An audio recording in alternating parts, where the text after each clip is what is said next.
Hi guys, இன்னைக்கு நம்ம இந்த ட்ராமாவோட நெக்ஸ்ட் பார்ட் தான் பார்க்க போறோம். இப்போ நம்ம ஹீரோயின் ஹீரோ கிட்ட வந்து டாக்டர் ஏஜின் இங்க என்ன பண்ணிட்டு இருக்கீங்கன்னு கேட்க, நீ இங்க என்ன பண்ணிட்டு இருக்கன்னு அவன் திருப்பி கேட்கிறான். நான் இங்க தானே வேலை செய்யறேன், ஸோ இங்க இல்லாம நான் வேற எங்க இருக்க போறேன், நீங்க இங்க என்ன பண்றீங்கன்னு கேட்க, நீ இங்க வெளியே போறியா அப்படிங்கிற மாதிரி ஹீரோ கேட்கிறான். நான் லஞ்சுக்காக மில்க் டீ வாங்கலான்னு போயிட்டு இருக்கேன். சரி அப்படியே நான் கிளம்புறதும் சேர்ந்து போலான்னு ஹீரோ சொல்றான். உங்களுக்கும் மில்க் டீ பிடிக்குமான்னு கேட்க, அப்படி சொல்ல முடியாது, எனக்கு கிளாஸ் ஆரம்பிக்க இன்னும் கொஞ்சம் நேரம் இருக்கு, ஸோ வாக் போனா நல்லா இருக்கும்னு தோணுச்சுன்னு சொல்லிட்டு ரெண்டு பேரும் மில்க் டீயை வாங்கிட்டு வந்துட்டு இருக்காங்க. பிரேசஸ் ரிமூவ் பண்ணிட்டு கூடின்னு அவட்ட சொல்லிட்டு, நேத்து நடந்ததை பத்தி அவகிட்ட கேட்கலாமா வேணாமா, இல்ல மறந்துடும், கேட்க வேணாம்னு முடிவு பண்ணிட்டு இருக்கேன். நம்ம ஹீரோயின் வந்து, இப்ப கொடுத்த இந்த அலைனர் சரியே இல்ல தெரியுங்களா, ஒரு நாள் தான் போட்டேன், உடனே ஸ்ட்ரெயின் ஆயிடுச்சுன்னு சொல்ல, அது நேத்து நைட் நீ குடிச்ச காஃபி கரை அப்படின்னு சொல்லும் போது, காஃபியா, நம்ம ஒயின் தானே ரெண்டு பேரும் சேர்ந்து குடிச்சோம், எவ்வளவு யோசிச்சு பார்த்தாலும் அது மட்டும் தான் ஞாபகம் இருக்கு நீ சொல்லிட்டு இருக்க. நேத்து நைட் ட்ரிங்க் பண்ணதுக்கு அப்புறமா உன்னோட கஃபேக்கு என்ன கூட்டிட்டு போய் நிறைய கப்பா காஃபி பண்ணி கொடுத்த, அப்ப கொஞ்சம் கொஞ்சம் கலாட்டா வேற பண்ண, உனக்கு எதுவுமே ஞாபகம் இல்லையான்னு ஹீரோ கேட்க, அப்படியா, ஏதோ கனவுல பண்ண மாதிரியே எல்லாம் இருந்துச்சு, நீங்க அந்த காஃபியை குடிச்சிங்களான்னு கேட்க, இல்ல நீ தான் ஒரு சிப் குடிச்சேன்னு சொல்றான். அதுக்கப்புறம் என்னாச்சுன்னு ஹீரோயின் கேட்க, நீன்னு சொல்லி இழுத்தவன் நீயே திங்க் பண்ணி பாத்துக்கோன்னு சொல்லிட்டான். சோ இவ்வளவு யோசிச்சுக்கிட்டே போனவன், நாய்க்குட்டி, அதை நான் வாக்கிங் கூட்டிட்டு போறேங்கிற பேர்ல கஃபேக்கு கூட்டிட்டு வந்தேன், அப்போ அந்த நாய்க்குட்டியை நான் கிஸ் பண்ணிட்டேன்னு சொல்ல, இதுக்கு மேல எக்ஸ்பிளைன் பண்றதே வேஸ்ட்ன்னு நம்ம ஹீரோ, நாளைக்கு மதியமா வா உன்னோட பிரேசஸ கிளீன் பண்ணி விடுறேன்ட்டு போயிட்டு இருக்கான். அப்படியே இங்க மேவ காட்ட அப்பண்டிஸ் ஆபரேஷன் எல்லாம் பண்ணிட்டா போல, வீட்டுக்கு மெங் வரேன்னு சொல்லியிருக்கான். ரொம்ப கந்திரகுலமா இருக்கு, இப்படியே பார்த்தா என்ன ஆகுறதுன்னு சொல்லி மடன்னு அதுக்குள்ள இதுக்குள்ள போட்டு மேலாப்ல நல்லா கிளீன் பண்ணி வைக்க கரெக்டா அவன் வந்துட்டான். உன்னோட ரூம் எங்க இருக்குன்னு கேட்க, தூ அங்கன்னு உள்ள கை காட்டுறா. சரி இங்கேயே வெயிட் பண்ணுன்னு சொல்லி அவன் அங்க உள்ள போயிட, இவ இங்க லிப்ஸ்டிக் எல்லாம் போட்டுட்டு உட்காந்துட்டு இருக்கா. இப்போ அவளோட கண்ணை மூடி கவுண்ட் டவுன் பண்ணி அவளோட ரூம்க்கு கூட்டிட்டு வந்து லைட்ஸ் ஆன்னு சொல்லு பாக்கலான்னு சொல்ல, அவ சொன்னதும் ரூம் ஃபுல்லா லைட் எரிய ஆரம்பிச்சிருச்சு. ரொம்ப அழகா டெக்கரேட் பண்ணி வச்சிருக்கான். இருட்டுல நீ டாய்லெட் எல்லாம் போகும்போது எங்கேயாவது இடிச்சு உன் கால் திரும்பவும் அடிபட்டுச்சுன்னா என்ன பண்றது, அதனால்தான் உன் போன்லயே ஒரு கோட் ரெடி பண்ணிருக்கேன், நீ லைட்ஸ் ஆன்னு சொன்னாலே போதும் எல்லா லைட்ஸும் எரிய ஆரம்பிச்சிரும் சொல்லி கொடுக்கறான். நீ என்கிட்ட ரொம்ப நல்லபடியா நடந்துக்கிறேன்னு இவ சொல்ல, இனிமேலும் உன்னை நான் நல்லபடியா பார்த்துப்பேன் அவன் சொல்றான். உன்னை நான் ஹக் பண்ணுமேன்னு சொல்லிட்டு அப்படியே அவனை பெட்ல தள்ளி விட்டு அவனை கிஸ் பண்ண வரும்போது அவன், எனக்கு கொஞ்சம் வேலை இருக்குங்கிறான். சரி நான் எழுந்து உட்காந்துக்க, அப்போ நான் போயிட்டு வரேன்னு சொல்லிட்டு போயிட்டான். எதனால அவாய்ட் பண்றான்னு தெரியல, ஒரு கால் வர அட்டென்ட் பண்ணி ஓவர் டைம் பண்ணிட்டு இருக்கேன், அப்புறமா பேசுறேன்னு சொல்லி அதையும் கட் பண்றான். இப்ப இங்கமே சோகத்தின் கடலா குரூப்ல வந்து புலம்ப ஆரம்பிக்கிறா. அதை கேட்ட ஹீரோயினும், அவர் ஜென்டில்மேனா நடந்துக்க ட்ரை பண்ணிருக்கலாம், இப்பதானே டேட் பண்ணவே ஆரம்பிச்சிருக்கீங்க, அதிக பிளே பாய் கூடயே சுத்தினதால நார்மல் டேட்டிங் கூட உனக்கு தெரியாம போயிடுச்சுன்னு எல்லாத்தையும் ஹீரோயின் சொல்லிட்டு இருக்கான். உடனே இவ ஊயோனை கூப்பிட அவளை காணோம். ரெண்டு பேரும் ஊயோன்னு டெக்ஸ்ட் பண்ண ஆரம்பிச்சுட்டு அவ கேம் விளையாண்டுட்டு இருக்கான். இப்ப கடுப்பான ஊயோன் வந்து, இப்ப உங்களுக்கு என்னதான் வேணும்னு கத்த, இன்னைக்கு உன்னோட மிஸ்டர் கியூட்டி சீக்கிரமா தூங்க போலன்னு சொல்லலையானுமே கேட்க, அவனுக்கே தெரியாம தான் விளையாண்டுட்டு இருக்காளாமா. இப்பதான் டவுட்டே வருது ஊயோனுக்கு. 11:30 ஒரு மெசேஜ் கூட பண்ணாம இருக்கானேன்னு சொல்லிட்டு செங்கோட டீம்மேட்ஸை செக் பண்ணி பார்க்க, காலேஜ்ல ஒரு பொண்ணு அவன் பின்னாடி சுத்தோம்ல அதுவும் இருக்கு. அவங்க ரெண்டு பேரும் தான் கேம் விளையாண்டுட்டு இருக்காங்க போல. ஓ நைட்டு ரெண்டு பேரும் தனியா விளையாடுறீங்களா, என்ன டிஸ்டர்ப் பண்ணாம இருக்க வரைக்கும் ரொம்ப நல்லதுன்னு சொல்லிட்டு படுத்தாலும் தூக்க வரல, திரும்பவும் போனு தான் எடுக்கிறா. அடுத்த நாள் ஃப்ரெண்ட்ஸ் கிட்ட அந்த பொண்ணோட போட்டோவை காட்டி, முன்னாடியே நான் அவளை பார்க்கும்போது எனக்கு அப்படி ஒன்றும் தோணல, ஆனா இப்ப பாரு எல்லா போட்டோலயும் அழகா இருக்காளேன்னு சொல்லிட்டு அவளே பார்த்துட்டு இருக்கேன், கவலைப்படாத எல்லாத்தையும் அந்த பொண்ணு எடிட் பண்ணி தான் போட்டிருக்குன்னு சொல்லவும் அழகா தானே இருக்காங்கிற மாதிரி பார்த்துட்டு இருக்கா.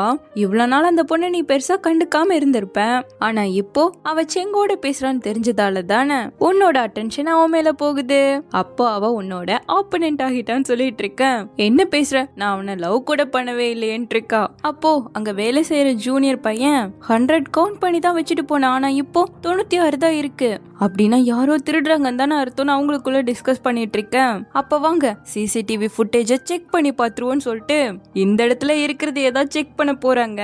ஆனா நேத்து நைட் என்ன நடந்தது, ஹீரோவை இவ கிஸ் பண்ணிருக்காளாச்சே அது கரெக்டா விழுந்திருக்கு. அவங்களும் ரிவைண்ட் பண்ணி அந்த ஆங்கிள் இந்த ஆங்கிள்னு எப்படி பார்த்தாலும் அது அப்படித்தானே தெரியும். புடிச்சு ஆஃப் பண்ணி விட்டுட்டு, என்னோட ஃபர்ஸ்ட் கேஸ நான் இழந்துட்டேன் நான் அழுக, நீதான் அவனோட ஃபர்ஸ்ட் கேஸ திருடிட்டேன்னு சொல்லிக்கிட்டு இருக்கா ஊயோன். இங்க ஹீரோ எப்படியும் பிரேசஸ் கிளீன் பண்றதுக்காக ஹீரோயின் வருவான்னு சொல்லி அதுக்கான மெஷின்லாம் ரெடியா இருக்காங்கிற போற மாதிரி நர்ஸ் கிட்ட எல்லாம் கேட்டு வச்சுக்கிட்டு இருக்கான். ஆனா இங்க இவளோ எப்படி ஹீரோ மூஞ்சில போய் முழிக்கிறது உண்மை தெரிஞ்சு போயிடுச்சுல. இப்போ என்னால வர முடியாத வேலை வந்துருச்சுன்னு சொன்னா கூட உண்மை தெரிஞ்சுதான் அவாய்ட் பண்றேன்னு ஹீரோ கண்டுபிடிச்சிருவானாச்சே. ஃபேஸ் பண்ணவும் முடியல, ஃபேஸ் பண்ணாம இருக்கவும் முடியலன்னு சொல்லிட்டு பயங்கரமா புலம்பிக்கிட்டு இருக்கா படுத்து. அப்போ ஒரு பொண்ணு கால் பண்ணி ஹீரோயினோட புக்கை ரிலீஸ் பண்ண போறாங்க, அதுக்கான கவர் இமேஜ் நீயே பார்த்து சீக்கிரம் எடிட்டருக்கு செலக்ட் பண்ணி அனுப்பு. ஸோ நாங்க சைனிங் ஈவெண்ட்டும் உனக்காக ஏற்பாடு பண்ணி வச்சிருக்கோம். அதுல ஃபர்ஸ்ட் ஸ்டாப்ல யான்ஷங் இருக்க போறாரு, உனக்கு ஓகே தானேன்னு கேட்க, இல்ல என்னால முடியாது, இப்போதைக்கு நான் ஃபேஸ் ரிவீல் பண்ற ஐடியாலே இல்லைங்கிறா. எப்படி இருந்தாலும் ஒரு நாள் பண்ணி தான் ஆகணும், கிடைச்ச வாய்ப்பை யூஸ் பண்ணிக்கோ. உன்னோட புக்கை விற்கிறோம்னா அதுல கண்டிப்பா உன்னோட சைன் இருக்கணும் தானே. அது மட்டும் இல்லாம நீ இப்போ ஒரு ஆத்தர், உன்னை நீயே ப்ரொமோட் பண்ணிக்க இது ஒரு நல்ல வாய்ப்புன்னு சொல்றாங்க. சோ இவ்வளவு யோசிச்சு சொல்றேன்னு சொல்லிட்டா. ஆனா இப்போ 5 மணி ஆயிடுச்சு, மத்தியானமே ஹாஸ்பிட்டலுக்கு வரேன்னு சொல்லிருக்கால ஹீரோ கிட்ட. அவர் எனக்காக இன்னும் வெயிட் பண்றாரோ, எப்படி போறதுன்னு சொல்லிட்டு திரும்பவும் புலம்ப ஆரம்பிச்சுட்டா. நேத்து நீ 5 மணிக்கு லைப்ரரிக்கு போகணும்னு சொன்னல, புக்ஸ் எல்லாம் டெலிவரி பண்றதுக்கு டோனர் வராங்கன்னு சொல்லி, சோ அங்க போய்க்கோன்னு ஃப்ரெண்ட்ஸே ஐடியா கொடுக்க, அட ஆமா இல்ல இது எப்படி மருந்துன்னு சொல்லி குஷியா ரெடியாக ஆரம்பிச்சிட்டா. ஆனா இங்க ஹீரோயின் வருவான்னு வெயிட் பண்ணிட்டு இருக்கான். நர்ஸ் பார்த்துட்டு, நீங்க ஜென்லிக்காக தான் வெயிட் பண்ணிட்டு இருக்கீங்களா, பட் லைப்ரரியில ஏதோ முக்கியமான விஷயம்னு சொல்லிட்டு இன்னைக்கு வர மாட்டேன்னு சொல்லிட்டாங்கன்னா அவங்களே சொல்லிட. இங்க நம்ம ஹீரோயின் லைப்ரரியில இருக்க புக் டோனர் வராங்க. நிறைய புக்ஸ் டொனேட் பண்ணதுக்கு ரொம்ப தேங்க்யூ நம்ம ஹீரோயின் சொல்ல, உன்னாலதான் நான் இதை கொடுக்குறேன். வருஷம் கிராஜுவேட் ஆகுறவங்களையே இங்க லைப்ரரியில வேலைக்கு சேர்த்துக்கிறாங்க. என்னோட அம்மா கூட என்ன இங்க சேர்ந்துக்க சொன்னாங்க, பட் நான் தான் போல்டா முடியாதுன்னு சொல்லி இப்போ ஒரு நல்ல பொசிஷன்ல இருக்கேன். என்னை விட 6 மாசம் பெரியவ தானே நீ, உனக்காக ஒரு அட்வைஸ் என்கிட்ட இருக்கு. உன்னோட 27வது வயசுக்கு நீ அடி எடுத்து வைக்க போற. எப்பவும் இங்கே இருக்கிறதால கரியர் பத்தியோ பாய் ஃப்ரெண்ட் பத்தியோ கண்டுக்காம விட்டுட்டேன். ரெண்டையும் அடையிறது கஷ்டம். அட்லீஸ்ட் 2ல ஒன்னையாவது ஃபோக்கஸ் பண்ணு அந்த அம்மா பாட்டுக்கு பேசிக்கிட்டே இருக்கேன். இப்ப என்னோட லைஃப் சிம்பிளாவும் ரொம்ப நல்லாவும் தான் போகுதுன்னு ஹீரோயின் சொல்றா. நான் கடைசி 6 மாசமா வெட்டிங் ஹோஸ்டா இருக்கேன். உன்னை இன்வைட் பண்ணதுக்கு காரணம் நீ ஏன் சிங்கிளா இருக்கும்போது மிங்கிள்ஸ பார்த்து உனக்கு அப்செட் ஆயிடும்ல, அதனாலதான் கூப்பிடலன்னு ஓவரா பேச, ஹீரோயினோட ஃப்ரெண்டு அந்த பொண்ணோட பழைய போட்டோவை பார்த்துட்டு, இப்போ நீ பிளாஸ்டிக் சர்ஜரி பண்ணிருக்க, எவ்வளவு காசு செலவு பண்ணிருப்பேங்கிற மாதிரி ஓட்டி விட்டுட்டா. கரெக்டா இதெல்லாத்தையும் கேட்ட ஹீரோ, ஒரு நாளே ஆக போகுது, ஏன் இன்னும் என்னோட மெசேஜ்க்கு நீ ரிப்ளையே பண்ணல, ஹாஸ்பிட்டலுக்கு வரேன்னு சொல்லியிருந்தா அங்கேயும் வரவே இல்லைன்னு கேட்க, உடனே ஹீரோனோட ஃப்ரெண்டு சீக்கிரம் இன்ட்ரோ பண்ணி வைங்கிறாங்க. யூனிவர்சிட்டி ஹாஸ்பிட்டல்ல டாக்டரா இருக்காரு, இவரோட பேரு ஏஜின்னு இன்ட்ரோ பண்ண, டாக்டர் ஏஜின் ஜென்லியோட பாய் ஃப்ரெண்ட் தான். 2 பேருக்கும் எல்லாமே நல்லபடியா தான் போயிட்டு இருக்கு. நீ ஏன் கல்யாணத்தை தள்ளி போட்டுட்டு இருக்கங்கிற மாதிரி பேச ஆரம்பிச்சுட்டா. அந்த பொண்ணு கிட்ட ஹீரோ அவனை இன்ட்ரோ பண்ணிக்கும் போது அந்த பொண்ணு பேரு சொல்லி கைய நீட்டினா ஹீரோ கொடுக்கவே இல்ல. நிஜமாவே நீங்க ஜென்லியோட அந்த பொண்ணை கேட்க, உண்மைதான், நானும் ஜென்லியும் கொஞ்ச நாளா டேட் பண்ணிட்டு இருக்கோம்னு சொல்றான். எந்த டிபார்ட்மெண்ட்ல வேலை செய்றீங்க? என்னோட ஃப்ரெண்ட் கூட டாக்டர் தான், சின்ன வயசுல டாக்டரா இருந்து பெருசா எதையும் சாதிக்க முடியாதுன்னு சொல்ல, டென்டல் டிபார்ட்மெண்ட்ல இருக்கேன், பட் அதிகமா நான் ஓவர் டைம் கூட பண்ண மாட்டேன்னு சொல்றான். உடனே ஹீரோனோட ஃப்ரெண்டு, டென்டிஸ்டா இருந்தாலும் நிறைய பணம் சம்பாதிக்கலாம், பாருங்களேன் ஜென்லியோட பாய் ஃப்ரெண்ட் அழகாவும் கேப்பபிளாவும் இருக்காரு, எனக்கு தான் பொறாமையா இருக்குன்னு அவ சொல்லிக்கிட்டு இருக்க. நீங்க எவ்வளவுதான் பல்ல ரிமூவ் பண்ணாலும் அந்த அளவுக்கு உங்களோட ஃபேஸ்லாம் மாறாதுன்னு சொல்லி பிளாஸ்டிக் சர்ஜரி பண்ணது ஹீரோவே குத்தி காட்ட அந்த பொண்ணு கடுப்பாய் கிளம்பிடுச்சு. வரத சொல்லிட்டு வந்திருக்கலாம் இல்லையா, பாருங்க தேவையில்லாம உங்களுக்கு தான் பிரச்சனை ஆகி போயிடுச்சுன்னு நம்ம ஹீரோயின் கேட்க, நான் புக்கை ரிட்டர்ன் பண்றதுக்காக வந்தேன், எதர்ச்சியா பேசினதை கேட்டுதான் உனக்கு ஹெல்ப் பண்ண, இதுல உனக்கு சந்தோஷம் தானேன்னு கேட்கும் போது அவளும் சந்தோஷமா சிரிச்சிட்டு இருக்கா. அப்படியே நம்ம மேவ காட்டினா பாவம் லைட் ஆன் லைட் ஆஃப்னு சொல்லிக்கிட்டே அவனை ரொம்ப மிஸ் பண்றா. எதனால திடீர்னு அவாய்ட் பண்றாங்கிறதே தெரியல இல்லையா. இங்க ஊயூனை காட்ட செங்கு பின்னாடி சுத்துறதா சொன்ன அந்த பொண்ணோட போட்டோவை தான் ஜூம் பண்ணி பார்த்துட்டு இருக்கா. அப்ப கரெக்டா செங்கு கொஞ்ச நாள் ஷேவ் பண்ணாதுக்கே பாரு நான் பீஸ்ட் ஆயிடுவேன் போலேங்கிற மாதிரி போட்டோ எடுத்து அனுப்பி அவளை சிரிக்க வச்சிட்டு இருக்கான். இங்க நம்ம ஹீரோயின் லைப்ரரியில இருக்க, ஹீரோவும் அங்கதான் உட்காந்து படிச்சுட்டு இருக்கானா. இப்ப அப்படியே 3 பேரா கிளம்பும் போது ஹீரோயினோட ஃப்ரெண்டு டோனர்னு ஒருத்தங்க வந்துட்டு போனாங்கல்ல, அவங்களதான் போட்டு கழுவி ஊத்திட்டு வராங்க. அப்போ அவங்களோட ஹஸ்பண்ட் வந்ததும், சரி நான் கிளம்புறேன், உங்க 2 பேருக்கும் குட் லக்னு சொல்லிட்டு அவங்க போயிட. இப்ப ஹீரோயினை பார்த்து, ஜென்லி நீ இன்னைக்கு என்ன அவாய்ட் பண்ண மாதிரியே இருந்ததுன்னு கேக்குறான். ஆனா இவளுக்கு இங்க ஹீரோவோட லிப்ஸ் மட்டும்தான் ஃபுல் ஃபோக்கஸ்ல போயிட்டு இருக்கு. ஜென்லின்னு கூப்பிட்டு மேற்கொண்டு என்ன பேசினாலும் சுத்தமா அவளால கான்சென்ட்ரேட்டே பண்ண முடியல. ஏன் என்னோட லிப்ஸ்ல ஏதாவது இருக்கான்னு ஹீரோவே கேட்க, இல்ல ரொம்ப அழகா இருக்கு, இருக்கு, நீங்க லிப்ஸ்டிக் மோட்ல கூட போலான்னு வாய் தவறி உளறிட்டு ஏண்டி இப்படி பேசுறேன்னு அவளே திட்டிக்கிட்டு இருக்கா. இன்னைக்கு வெதர் நல்லா இருக்கு, வாவே அப்படியே ஒரு வாக் போவோம்னு சொல்லி கூப்பிட்டுக்கிட்டே உன்னோட அம்மா என்ன சொன்னாங்கன்னு கேட்க, என்ன மாதிரி ஒரு லேசியான பொண்ணு இனி போக போக போக சிங்கிளாவே இருக்கிறதால ஸ்கூல் ரியூனியனுக்கு கூட உன்னால போக முடியாம ஆக போகுது பாருன்னு திட்டிக்கிட்டு இருந்தாங்க. பட் எனக்கு இந்த லைஃப் தான் பிடிச்சிருக்கு, ஜாலியா அரட்டை அடிச்சுக்கிட்டு எனக்கு பிடிச்ச புக்ஸ் எல்லாம் படிச்சுக்கிட்டு சந்தோஷமா இருக்கேன். பட் நீங்க டெய்லி ரொட்டீன்கே ரூல்ஸ் போட்டு கரெக்டா ஃபாலோ பண்றவராச்சே, என்ன பார்க்கும்போது உங்களுக்கு கொஞ்சம் ஒரு மாதிரி தானே இருக்கும்னு கேட்க, அப்படியெல்லாம் இல்லை, என்னோட டைமை படிக்கிறதுக்கும் ஜிம் போறதுக்கும் சும்மா ஒரு வாக் போறதுக்கும் உன்னோட பேசுறதுக்குமே செலவிடுவேன்னு சொல்றான். அச்சோ, நான் தான் பேடா இன்ஃப்ளூயன்ஸ் பண்ணிட்டு இருக்கணும் உங்களுக்குன்னு சொல்லும்போது, நீயாவே ரொம்ப நல்லதா வாழ்ந்துட்டு இருக்க, மற்றவங்கள பத்தி எதுவுமே கவலைப்படாம உனக்கு பிடிச்ச மாதிரி உன்னோட வாழ்க்கையை வாழ்ற இல்லையா, உனக்கு பிடிச்ச மாதிரியான வேலை, உனக்கு பிடிச்ச மாதிரியான லைஃப் ஸ்டைல், இவ்வளோ நாள் எப்படியோ வாழ்ந்துட்டேன், இப்போ கொஞ்சம் எனக்கே கான்ஃபிடென்ட் கம்மியாயிட்டு தான் வருதுன்னு ஹீரோயின் சொல்ல, அந்த நிலைமை எனக்குமே வந்திருக்கு. சோ என்ன ஒரு எக்ஸாம்பிளா எடுத்துக்கோ, எந்த வழியில போனா வாழ்க்கை சக்சஸ் ஆகும்னு நினைச்சனே தவிர இதுல எனக்கு பிடிச்சங்கிற விஷயத்தையே நான் மறந்து போயிட்டேன்னு சொல்லும்போது, அப்போ நீங்க சயின்டிஸ்ட் ஆகணும்னு ஆசைப்பட்டீங்களா, இல்ல ஆசைங்கிறது வேற மாதிரி தான் இருக்கும், அப்போ நீங்க ராக் ஸ்டார் ஆகணும்னு ஆசைப்பட்டீங்களான்னு கேட்க, ஒரு அளவுக்கு கெஸ் பண்ணிருக்கேன், ஒரு மாங்கா ஆர்டிஸ்ட் ஆகணுங்கிறது தான் என்னோட ஆசைன்னு சொல்லி ஹீரோயினுக்கு நல்லா என்கரேஜ் பண்ணிட்டு, உனக்கு பிடிச்சத பண்ணு, நான் உனக்கு சப்போர்ட் பண்ணுவேன் கையெல்லாம் கொடுத்துட்டு அவளையே பார்த்தவன் உன்னோட மவுத் ஷேப் கூட ரொம்ப நல்லா இருக்குன்னு சொல்றான். அப்படியே இங்க செங்க காட்ட அவனோட ஃப்ரெண்டு வந்து, என்ன இப்பெல்லாம் உன் கேர்ள் ஃப்ரெண்ட் கிட்ட பேசுறதே இல்ல போலேன்னு கேட்கும்போது, அவளே ரொம்ப பிஸியா இருக்கா, டெக்ஸ்டுக்கு கூட பெருசா ரிப்ளை பண்றது இல்லன்னு சொல்ல, இரு நான் கண்டுபிடிச்சு சொல்றேன்னு சொல்லி இவனோட அக்கௌண்ட எத்தனை பேர் எத்தனை டைம் விசிட் பண்றாங்கன்னு கூட சேவ் ஆகும் போல. சோ அதை எடுத்து பார்க்கும்போது நேத்து நைட் பூயோன் 20 தடவைக்கு மேல வந்து பார்த்துட்டு போயிருக்காங்கிறது தெரிய வருது. இது நல்ல விஷயம் தானே, அவ எனக்காக கேர் பண்றான்னு தான் அர்த்தம். ஆனா ஏன் இப்ப என்ன அவ இக்னோர் பண்றான்னு செங்க கேட்க, அவங்க உன் மேல ஜெலஸ்ல இருக்காங்க, டெய்லி நைட் நீ ஷியாவோட விளையாடுறத நினைச்சுக்கிட்டு கடுப்பாகி உன்னை இக்னோர் பண்றாங்கன்னு ஃப்ரெண்டு சொல்லவும் தான் இவனுக்கு புரிய வருது. ஆனா இவன் விளையாண்டது இந்த ஃப்ரெண்டோட, இந்த பையன் தான் சியாவோட பிக்சரை ப்ரொஃபைல்ல வச்சிருக்கான். அப்படியே இங்க ஊயோனை காட்ட அவங்க அப்பாக்கு சர்ஜரி பண்ணிருக்காங்க, கொஞ்சம் கொஞ்சமா ரெக்கவர் ஆயிடுவாருன்னு சொல்லி அனுப்பும்போது அந்த டாக்டர் கிட்ட நம்ம ஊயோன் தேங்க்யூன்னு சொல்லும்போது, நான் எப்பவுமே என்னோட ஃபுல் பெஸ்ட்டை கொடுத்து தான் என்னோட சர்ஜரியை பண்ணணும்னு நினைப்பேன், இந்த டைம் ஒரு படி மேல போய் 100% கரெக்டா பண்ணணும்னு முடிவு பண்ணிருக்கேன், என்ன உனக்கு ஞாபகமே இல்லையான்னு மாஸ்க் எடுத்துட்டு கேக்குறாரு. இவரு முதலா இந்த ஹாஸ்பிட்டலுக்கு வந்து ஜாயின் பண்ணும்போது நம்ம ஊயின் படிச்சுக்கிட்டு இருந்திருக்கா. சோ அப்பவே இவருக்கு பிடிச்சு போயிடுச்சு போல. இப்ப கூட அவ ரொம்ப ஹார்ட் ஒர்க் பண்றத நோட்டீஸ் பண்ணி வச்சிருக்காரு. ஒரு நல்ல சர்ஜியன் ஆகுறது ரொம்ப பெரிய விஷயம், கண்டிப்பா நீ ஆவ, அதுக்கு என்னோட வாழ்த்துக்கள்னு சொல்றாரு. அப்போ லிஃப்ட் வந்ததும் 2 பேரும் ஏறிக்க, அப்ப கூட போன்ல செக் பண்ணி பாக்குறா, இன்னும் இந்த ராஸ்கல் சியாவோட தான் விளையாண்டுட்டு இருக்கான்னு சொல்லி கடுப்பாயிட்டு இருக்கும்போது, இந்த வீக்கெண்ட் ஃப்ரீயா இருக்கியா வெளியே போலான்னு கேக்குறாரு. நமக்கு அவ்வளவோ பழக்கமே இல்ல, இதுக்காக போகணும் வெளியேன்னு இவ கேட்க, எல்லாமே தெரியாம தானே ஆரம்பிக்கும், போக போக நான் ஒரு நல்ல பையன் நீயே புரிஞ்சுக்கலாம் இல்லையான்னு அவர் சொல்ல, கரெக்டா லிஃப்ட் ஓபன் ஆயிடுச்சு, சரி நான் திங்க் பண்ணி சொல்றேன்னு சொல்லிட்டா. பட் அவர் போனதும் இது எல்லாத்தையும் ஒளிஞ்சு நின்னு கேட்ட ஃப்ரெண்டு, உன் பின்னாடி சுத்திட்டு இருக்க செங்க விட இவரு ரொம்ப பெட்டர், கரெக்டா உனக்கு மேட்சா இருப்பாரு, ட்ரை பண்ணி பாருங்கிற மாதிரி சொல்ல, இவளுக்கு அதுல சுத்தமா இன்ட்ரெஸ்டே கிடையாது. அப்படியே கட் பண்ணா இப்போ ஃப்ரெண்ட்ஸ் 3 பேரும் ஜாலியா என்ஜாய் பண்ண வந்திருக்காங்க. எதுக்காக, நம்ம ஹீரோயின் புக் சைனிங் ஈவென்ட்க்கு ஒத்துக்கிட்டா. நேத்து நைட் ஹீரோ பண்ண அட்வைஸ்ல எல்லாம் மனசு மாறிடுச்சு போல, ஃப்ரெண்ட்ஸ் கிட்டயுமே அதை தான் சொல்றா.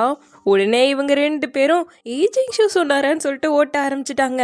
அடுத்த டாபிக் நம்ம ஊயன் கிட்ட போகுது. நம்ம யாரை லவ் பண்றோங்கிறது முக்கியம் கிடையாது, அவங்க நமக்கு செட் ஆகுறாங்களாங்கிறது தான் முக்கியம். என்ன பொறுத்த வரைக்கும் நீயும் செங்கும் கரெக்டான ஜோடியா இருப்பீங்கன்னு மே சொல்ல, எதுக்கு எப்போ பார்த்தாலும் அவனையே மென்ஷன் பண்ணி பேசிக்கிட்டு இருக்கீங்க, நாங்க 2 பேரும் ஜஸ்ட் ஃப்ரெண்ட்ஸ் தான் சொல்ல, நம்ம ஹீரோயின் உடனே நீ எங்களை வேணா ஏமாத்தலாம் ஊயோன், உன்னோட மனசை உன்னால ஏமாத்தவே முடியாதுன்னு சொல்ல, சரி இப்ப நான் அவனை லவ்வே பண்றேன், அதுக்கே வாமான்னு கேட்டுட்டா. உனக்கே தெரியுது நீ அவனை லவ் பண்றேன்னு, அப்புறம் எதுக்காக அவனை இக்னோர் பண்றேன்னு ஹீரோயின் கேட்க, வயசு வித்தியாசம் தான் காரணமே, எப்பவும் அவனோட வெளியே போகும்போது எனக்கு வயசாகுதே, கண்ணத்துல சுருக்க விழுந்துடுமே, அதை மேக்கப் போட்டு மறைக்கணுமேங்கிற வருத்தம் அதிகமாகிக்கிட்டே இருக்கும். ஒருவேளை பிரேக்கப்பே பண்ணாலும் அவன் அவனோட 20sல தான் இருப்பான், ஆனா நான் என்னோட 30sல இருப்பேன்ல. சோ அவன் அந்த சியாவை லவ் பண்ணாலே கரெக்டா இருக்கும், 2 பேருக்கும் ஒரே வயசு, கரெக்டா சூட் ஆகுங்கிற மாதிரி சொல்லிட்டு இருக்கா. முன்னாடி எல்லாம் நீ இப்படி யாராவது லவ் பண்ணும்போது பயமே இல்லாம இருப்பியே, எதுக்காக இப்ப மட்டும் இவ்வளவு பயப்படுறேன்னு ஹீரோயின் கேட்க, ஏன்னா எனக்கு வயசாகுதுல, போக போக உடம்புமே வீக் ஆகுது இல்லையான்னு சொல்லிட்டு வயசை பத்தி பேசினதும் இவங்களுக்கே கொஞ்சம் பயம் வந்துருச்சு. இப்போ கட் பண்ணி ஹாஸ்பிட்டல்ல காட்ட, ஆர்ஃபனேஜ்ல ஒரு பையனுக்கு சர்ஜரி பண்ணணும்னு பேசியிருந்தாங்க இல்லையா, அது தொடர்ந்து சர்ஜரி பண்ணதான் அவனோட 18 வயசுல தான் கரெக்டா கியூர் ஆகுங்கிற மாதிரி பையனோட தாத்தா கிட்டயோ ஆர்ஃபனேஜோட ஓனர் கிட்டயோ பேசிட்டு இருக்கான். இதை கரெக்டா கிளீன் பண்ண வந்து நம்ம ஹீரோயின் பார்த்துட்டு நர்ஸ் கிட்ட கேட்கும்போது, அந்த பையனோட சர்ஜரிக்கான செலவுல 70% நம்ம ஹீரோவோட காசு தான் போட்டு பண்றானாமா. இது தெரிஞ்சுக்கிட்டே இப்போ நேரா ஹீரோ கிட்ட வர, இது ஃபேஸ் சர்ஜரியிலேயே கொஞ்சம் ரிஸ்க் ஆனதாமா, இப்போ உன்னோட பிரேசஸ் எல்லாம் போடுறேன்னு வச்சுக்கவே சீக்கிரமா அதை ரிமூவ் பண்ணிடலாம், பட் அந்த பையனுக்கு ஏற்பட்டிருக்கிறது அவ்வளோ சீக்கிரம் சரியாகாது, மொத்தமா சரியாகிறதுக்கு பல வருஷம் ஆகும், அதுக்கு அதிகமான வில் பவர் தேவைப்படும் ஹீரோ சொல்ல, அப்ப நம்ம நெக்ஸ்ட் டைம் ஆர்ஃபனேஜுக்கு போய் அந்த குட்டி பையனை சேர் பண்ணுவோம்னு ஹீரோயின் சொல்றா. இதுல கிட்ட வந்து உட்காந்துக்கிட்டு அவனையே பார்க்க, ஏன் என்னாச்சுன்னு சொல்லி கேட்கும்போது, தன்னோட காசை போட்டு பேஷண்ட்க்கு பெஸ்ட் சர்ஜரி பண்ணி கொடுக்கணும்னு நினைக்கிற உங்களை மாதிரி ஒரு டாக்டரை பார்க்கும்போதே ரொம்ப பெருமையா இருக்குன்னு சொல்ல, அதை விட அந்த குட்டி பையன் சின்ன வயசுலேயே பேரண்ட்ஸை இழந்து இப்போ இதை ஃபேஸ் பண்ணிட்டு இருக்கான், அவன் தினம் எவ்வளோ கஷ்டத்தை அனுபவிப்பான்னு சொல்லும்போது, அப்போ நீங்க அவனை பிசிக்கலாவும் மென்டலாவும் சரி பண்ணணும்னு நினைக்கிறீங்க கரெக்டான ஹீரோயின் கேட்க, ஆமா அவனை சரி பண்ணணும்னு நினைக்கிறேன், நானுமே பேரண்ட்ஸ் இல்லாம வளர்ந்தவன், லக்கீலி எனக்கு பாட்டி தாத்தான்னு எல்லாருமே இருக்காங்க, ஸோ என்னை கைட் பண்ணி இந்த அளவுக்கு வளர்த்துருக்காங்க, பட் அவனுக்கு அப்படி யாரும் இல்லை இல்லையா, ஸோ என்னால் முடிஞ்ச அளவுக்கு அவனுக்கு ஒரு நல்ல ஃபியூச்சர் அமைச்சு கொடுத்தன்னா அவனும் ஒரு நல்ல பர்சனா வருவான்னு சொல்றான். அப்போ ஹீரோயினோட பிரேசஸ் கிளீன் ஆயிடுச்சுன்னு சொல்லி அலாரம் வர அவன் எடுக்கும் போது, நம்ம ஹீரோயின் அவனையே பார்த்துக்கிட்டு, ஸ்டார்டிங்ல ஒருத்தரை நமக்கு பிடிக்குதுன்னா அவங்களோட அவுட்லுக் அண்ட் ஸ்ட்ரென்த்தை வச்சு நமக்கு பிடிக்க ஆரம்பிக்கும், ஆனா கொஞ்சம் கொஞ்சமா அவங்களோட டைம் ஸ்பெண்ட் பண்ணி அவங்கள பத்தி புரிஞ்சுக்கும் போது தான் அவங்க மேல வந்த ஃபீலிங்ஸ் ஒருத்துதான்னு தோணும்னு சொல்லிக்கிட்டே தான் ஹீரோவை பார்த்துட்டு இருக்காளா. அப்படியே ஹீரோவும் அவளோட பிரேசஸை கொண்டு வந்து கொடுக்குறான். இங்க நம்ம மேவை காட்ட, மெங்கோட சேர்ந்துக்கிட்டு 2 பேரும் படம் பார்க்கலான்னு வந்திருக்காங்க. உனக்கு நிறைய ஃபேன்ஸ் எல்லாம் இருப்பாங்க போலயே, பாரு ஒரு பொண்ணு என்னோட பாய் ஃப்ரெண்டு சொல்லி எனக்கு டெக்ஸ்ட் பண்ணிருக்கான்னு சொல்லி காட்ட, ஆனா நான் உன்னை மட்டும் தானே லவ் பண்றேன் உனக்கே தெரியும்லன்னு மெங்கு கேட்க, இப்ப எதுக்காக பயப்படுற, கவலையப்படாத, உன் மேல எனக்கு நம்பிக்கை இருக்கு, இது மாதிரி நிறைய பேர் நிறைய சொல்லுவாங்க, அதெல்லாம் கண்டுக்க கூடாதுன்னு அவளே பேச, சரி நீ இங்க வெயிட் பண்ணு, நான் அதை வாஷ்ரூம் போயிட்டு வந்துறேன்னு சொல்லிட்டு இந்த பக்கமா வந்து ஒரு பொண்ணுக்கு கால் பண்ணி, உனக்கு என்னதான் வேணும், நம்ம தான் பிரேக்கப் பண்ணிட்டோம் இல்லையான்னு கேக்குறான். நான் ஒத்துக்காத வரைக்கும் அது பிரேக்கப்பே ஆகாதுன்னு அவ சொல்ல, ஃபோர்ஸ் பண்ணி உன்னோட இருக்க சொல்றதெல்லாம் கரெக்ட் கிடையாதுன்னு இவன் சொல்றான். நீ இப்போ எல்லாத்தையும் அவகிட்ட சொல்லனா நான் அவ என்னோட பாய் ஃப்ரெண்டை திருடிட்டான்னு சொல்லி எல்லார்கிட்டையும் சொல்லிடுவேன், அவளோட ஃபேன்ஸ் எல்லாம் அடுத்து ஆன்டி ஃபேன்ஸ் ஆயிடுவாங்கன்னு சொல்லி அந்த பொண்ணு மிரட்டுறா. அதனால பயந்து போனவன் நேரா மேக்கிட்ட வந்து, என்னை மன்னிச்சிடுமே, உனக்கு மெசேஜ் பண்ண அந்த பொண்ணு எனக்கு தெரியும், நாங்க 10 வருஷமா டேட் பண்ணிக்கிட்டு இருந்தோம், நம்ம ஃபர்ஸ்ட் டைம் மீட் பண்ற வரைக்கும் நான் அவளை பிரேக்கப் பண்ணாம தான் இருந்தேன், உன்னோட போட்டோவை நான் அன்னைக்கு எடிட் பண்ணி கொடுத்தேன்ல, அப்போதான் நான் அவளை பிரேக்கப்பே பண்ணேன்னு சொல்ல, அப்போ நீ எனக்காக அவளை பிரேக்கப் பண்ணியான்னு இவ கேக்குறா. அதை எப்படி என்னால சொல்ல முடியும், ஆனா உன்னை நான் நிஜமா லவ் பண்றேன், உன்னை விட்டு போக எனக்கு மனசே இல்ல, பட் நீயும் இதுல தெரியாம இன்வால்வ் ஆகிட்ட, இத ப்ராப்பரா என்னால ஹேண்டில் பண்ண முடியாம போயிடுச்சு, பட் உன்னை நான் விரும்புறது உண்மை, தயவு செஞ்சு என்னை விட்டு போயிடாதுன்னு சொல்லி கேட்க, அப்போ உன்னோட அடுத்த பிளான் என்னன்னு இவ கேக்குறா. எனக்கு தெரியாதுன்னு அவன் சொல்ல, பாப்கார்ன் அவன் கையிலேயே கொடுத்துட்டு எதுவுமே பேசாம அந்த இடத்த விட்டு கிளம்பிட்டா. அப்போ இவளோட காரை நகர்த்து சொல்லி வேற ஒருத்தர் போன் பண்ணி கத்த, இவளால இங்க அவ்வளவுதான் கண்ட்ரோலே பண்ண முடியாம அங்கேயே உட்காந்து பயங்கரமா அழுக ஆரம்பிச்சிட்டா. கட் பண்ணா இப்ப அவங்க கஃபேல தான் அவளையும் கூப்பிட்டு வந்து 4 பேரை உட்காந்துட்டு இருக்காங்க. விஷயம் தெரிஞ்சு அவனை பார் என்ன பண்றேன்னு சொல்லிட்டு ஓயூனும் ரேனும் பயங்கரமா மேங்க போட்டுதான் திட்டிக்கிட்டு இருக்காங்க. இங்க மேயால இன்னும் இத பிரேக்கப்பாவே ஏத்துக்க முடியலையா, இந்த வருஷத்துலயே நான் அதிகமா லவ் பண்ணது அவனை மட்டும்தான் சொல்ல, நியூ இயர் வந்து 20 நாள் தான் ஆச்சு, அதுக்குள்ள என்ன இந்த வருஷம் சொல்லிக்கிட்டு இருக்கேன்னு சொல்லி ரேன் திட்டிக்கிட்டு இருக்கான். சரி இன்னைக்கு எங்களோட பிளானை எல்லாம் கேன்சல் பண்ணிட்டு உன் கூட மட்டும்தான் இருக்க போறோம், எங்க போலான்னு சொல்லிட்டு ஃப்ரெண்ட்ஸ் கேட்க, அவ எங்கேயுமே வரமாட்டேன்னு சொல்லிக்கிட்டு இருக்கா. கரெக்டா ரேனோட கேர்ள் ஃப்ரெண்ட் வேற கூப்பிட, அந்த பிளானை கூட கேன்சல் பண்ணிட்டு வா டான்ஸ் பண்ண போலான்னு சொல்லிட்டு ஆடிக்கிட்டு இருக்க. 2 பேரும் மேயும் சேர்ந்து கன்வின்ஸ் பண்ணி கிளப்புக்கு கூட்டு வந்துட்டாங்க. சோ வந்ததும் ரேனும் மேயும் பயங்கரமா குதிச்சுக்கிட்டு இருக்க, ஹீரோயினும் ஓயோனும் வா நம்ம போஸ்ட் போடலான்னு சொல்லிட்டு போட்டோ எடுத்துக்கிட்டு இருக்காங்க. ஆனா இங்க வீட்டுல ஹீரோயினுக்கு இவளுக்கு மெசேஜா போட்டுட்டு இருக்கா. அந்த பக்கம் இருந்து ஒரு ரிப்ளை கூட வரல. கரெக்டா நம்ம ஹீரோயினும் ஓயோனும் அவளோட பார்ட்டியில என்ஜாய் பண்ணிட்டு இருக்கான்னு சொல்லி ஒரு போஸ்ட் போட்டிருக்கேன். அதை பார்த்து செங்கு ஒரு பக்கம் ஹீரோ ஒரு பக்கம் 2 பேரும் நேரா அந்த இடத்துக்கு தான் வரானுங்க. ஆனா இங்க இது என்ன டிஜே, ஒரு கர்மமும் நல்லாவே இல்ல. நமக்கு பிடிச்ச போக்கிமான போட்டா எப்படி இருக்குன்னு சொல்லி அழுது பொருண்டு ரேனா அனுப்பிவிட அவன் காசை கொடுத்து பிளே பண்ண வச்சுட்டான். சோ அதுக்கு இவங்க 4 பேருமா சேர்ந்து பயங்கரமா டான்ஸ் பண்ணி ஜாலியா என்ஜாய் பண்ணிக்கிட்டு இருக்க ஹீரோ உள்ள போறதுக்கு லைன்ல நின்னுட்டு இருக்கான். கரெக்டா செங்கு பார்த்து நீங்க இங்க என்ன பண்றீங்கன்னு கேட்க ஃப்ரெண்ட பார்க்க வந்தேன்னு சொல்றான். சோ 2 பேரும் இப்ப உள்ள வந்துட்டேன், நீங்க 2 பேரும் இங்க என்ன பண்றீங்கன்னு ஓயுன்னு கேட்டா நான் ஜென்லி கிட்ட இடத்த கேட்டு வந்தேன். அப்போ ஏஜென்ட் எப்படி வந்தாருன்னு கேட்கும் போது ஹீரோ நான் செங்கு கூட தான் வந்தேன்னு போய் சொல்ல செங்கும் அதை சமாளிச்சுட்டான். சரி ஹீரோயின் எங்க இருக்கான்னு கேட்டு ஹீரோ உள்ள போக இங்க இவங்க 2 பேரும் நல்லா ஜாலியா தான் பேசிட்டு இருக்காங்க. அப்ப டக்குன்னு டாக்டர் ஜியாங்னு ஒருத்தர் இவங்க அப்பாக்கு ஆபரேஷன் பண்ணார்ல, அவரு தான் செங்க விட பெஸ்ட்னு இவளோட ஃப்ரெண்டு சொன்னதெல்லாம் ஞாபகம் வந்தது. டக்குன்னு அந்த இடத்த விட்டு கிளம்பிட்டா. நீ இன்னும் ஜலசா இருக்கியா? அது சியாலாம் கிடையாது, என்னோட ரூம்மேட் பையன் தான் அந்த போட்டோவை வச்சு என்னோட சேர்ந்து விளையாண்டுட்டு இருக்கான்னு சொல்ல இனிமேல் நான் அந்த கேமை விளையாட போறது இல்லைங்கிறா. அப்போ என்ன கிளப்க்கு வர போறியா? அதை பத்தி எனக்கு தெரியாது, நான் கத்துக்கிறேன்னு சொல்ல அதை நீ கத்துக்கிறதுக்கு எந்த அவசியமும் இல்லைன்னு ஊயோன்னு சொல்ல இந்த கிளப்லயே நீ எவ்வளவு சாமா இருந்த தெரியுமா, எப்படி என்னால உன்னை தனியா விட முடியும்னு கேட்க நம்ம 2 பேருக்கும் 6 வருஷம் வயசு டிஃபரெண்ட் இருக்கு, எப்படி பார்த்தாலும் எல்லாத்துலயும் பிரச்சனை தான் வரும்னு சொல்ல உனக்கு ஏதாவது மைண்ட் அப்செட் ஆச்சுன்னா எப்ப இருந்தாலும் எனக்கு கால் பண்ணு, எல்லாத்தையும் என்கிட்ட ஷேர் பண்ணு, நான் பாத்துக்கிறேன்னு செங் சொல்ல அதுக்கு எந்த அவசியமும் கிடையாது, இப்ப நான் வீட்டுக்கு போறேன், உன் வீடு வேற வழியில இருக்கு, என்னோட வீடு வேற வழியில இருக்கு, சோ நீ மட்டும் பார்த்து போய்க்கோன்னு சொல்லிட்டு அவ டாக்ஸில ஏறி கிளம்பிட்டா. இங்க உள்ள வர நம்ம ஹீரோக்கு இது சுத்தமா பிடிக்கவே பிடிக்கல. தூரத்துல ஹீரோயின் இருக்கா, அவளை கூப்பிட ட்ரை பண்ணாலும் சுத்தமா அவளுக்கு காது கேட்கல. இதுல கலர் பேப்பர்ஸ் வேற பறக்க விட்டுட்டு இருக்காங்களா. அப்பதான் நம்ம ஹீரோயின் ஹீரோ வரதையே பாக்குறா. சோ இப்படியே இந்த பார்ட் முடியுது. சீக்கிரமாவே இதனோட நெக்ஸ்ட் பார்ட்ல வந்து பாக்குறேன். தேங்க்யூ.